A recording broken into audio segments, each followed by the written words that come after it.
कैसे हैं आप सब? बढ़िया है ना? होंगे ही। एवरी फ्राइडे आपकी चुलबुली दोस्त आप सबके लिए लेके आ जाती है एक शॉर्ट स्टोरी। आप कहोगे अश्विनी तुमने इधर उधर की कुछ बातें नहीं की और सीधे आके स्टोरी के बारे में बात करने लगे। मुद्दे की बात करते हैं क्योंकि वो बहुत ज़्यादा ज़रूरी है। तो आज की स्टोरी है एक सेठ के बारे में। अब ये सेठ जी जो है बड़े कर्मठ थे और बस अपने कामों में बिलीव करते थे। इनको लगता था कि भगवान वगवान कुछ नहीं होता है, मैं जो मेहनत करता हूँ अपनी मेहनत की कमाई से घर में जो धान लाता हूँ, जो अन्न लाता हूँ, बस मैं अपनी कमाई से खाता हूँ। इनके घर के पास में एक मंदिर था। दोपहर सुबह शाम इस मंदिर का पुजारी भगवान के गीत भजन गाया करता था और ये बात सेठ जी को बिल्कुल भी पसंद नहीं थी। एक दिन बड़े ताव ताव में बड़े गुस्से में चले गए और कहने लगे, ए पंडित, ये भगवान का जो भजन गाते रहता ना सुबह दोपहर शाम, ये बस बंद कर, बहुत हो गया। ये तेरा भगवान आगे खिलाएगा क्या? थोड़ा मेहनत कर लो, वो ज़्यादा काम में आएगा, भगवान से कुछ नहीं होता।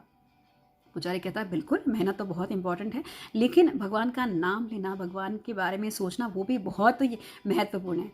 हम जो ये खाना खाते हैं ना, ये भगवान ही हमको खिलाता है। सेठ जी कहता है अच्छा, ऐसे कैसे भगवान आके खिलाता है? वो उनके हाथों से खिलाता है, मैं अपनी मेहनत से खाता हूँ। पुजारी कहता है नहीं नहीं, वो किसी न किसी को निमित्त बताता है, लेकिन भगवान ही आपको खाना खिलाता है। सेठ जी फिर भी मानने को तैयार नहीं होते। तो पंडित कहता है कि देखो, कभी कभी तो ऐसा होता है कि भगवान हमें मार खिलाता है और फिर खाना भी खिलाता है। पुजारी सोचता है कि नहीं, ये मानने वाला नहीं। वो कहता है कि अच्छा चल, मैं एक शर्त लगाता हूँ, मैं अगले 24 घंटों में कुछ नहीं खाऊंगा, देखता हूँ तेरा भगवान आके मुझे कैसे खिलाता है। तो अगर ये शर्त मैं जीतता हूँ तो ये भजन कीर्तन तू बंद कर देगा, और अगर तू जीत गया तो मैं भगवान के शरण में आके यहाँ पे बहुत सारे भजन कीर्तन किया करूँगा। पुजारी कहते हैं ठीक है। दूसरे दिन सुबह ये सेठ जी उठते हैं और जंगल में एक ऊंचे पेड़ पे जाके चढ़ के बैठ जाते हैं। सोचते अब मुझे यहाँ पे आके कौन खाना खिलाएगा, कोई आएगा ही नहीं। तो कुछ देर बाद वहाँ से एक लकड़हारा कुछ लकड़ियाँ तोड़ के लेके जाता है और इस पेड़ के नीचे आके थक के बैठ जाता है, जिस पेड़ पे चढ़ के ये सेठ बैठा होता है। वो सोचता है इतनी ऊपर आके मुझे कौन खाना खिलाएगा। वो लकड़हारा जाते जाते अपनी पोटली वहाँ पे भूल जाता है। कुछ देर बाद उस जंगल से कुछ डकैत, कुछ डाकू गुजरते रहते हैं। वो डाकू आके इसी पेड़ के नीचे रुकते हैं। उन्हें वो पोटली पड़ी हुई देखती है। वो सोचते हैं चलो इसे खोल के देखते हैं। तो देखते हैं तो क्या बहुत सारा उसमें खाना रहता है। पर डाकू सोचता है कि अरे ये खाना जो है, ये शायद पुलिस ने तो नहीं रखवाया हमारे लिए, कहीं ना कहीं पुलिस आके हमें पकड़ सकती है, इस खाने में जहर भी हो सकता है। तो वो इधर उधर देखने की कोशिश करते हैं, उन्हें कोई दिखता ही नहीं। अब सेठ सोचता है कि बस भगवान इन्हें ऐसी बुद्धि ना दे कि ये ऊपर पेड़ की तरफ देखे, क्योंकि अगर इन्होंने मेरी तरफ देखा तो मुश्किल हो जाएगा। पर उल्टा ही होता है। भगवान उस डाकू का जो सरगना होता है, जो हेड होता है, उसे बुद्धि देता है। वो कहता है पेड़ के ऊपर देखो यहाँ पे।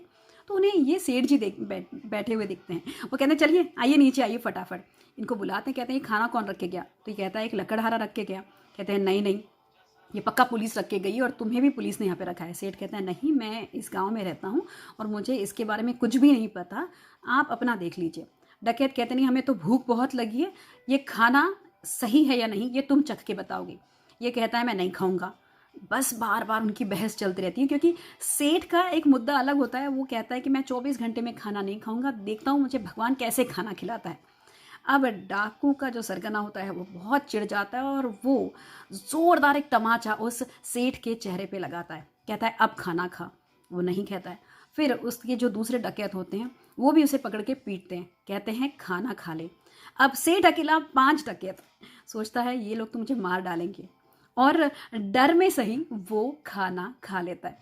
खाना खाते खाते उसे उस पंडित की, उस पुजारी की बात याद आती है। कहता है कि जब भगवान खिलाना चाहता है तो वो हमें मार खिला के भी खाना खिला लेता है।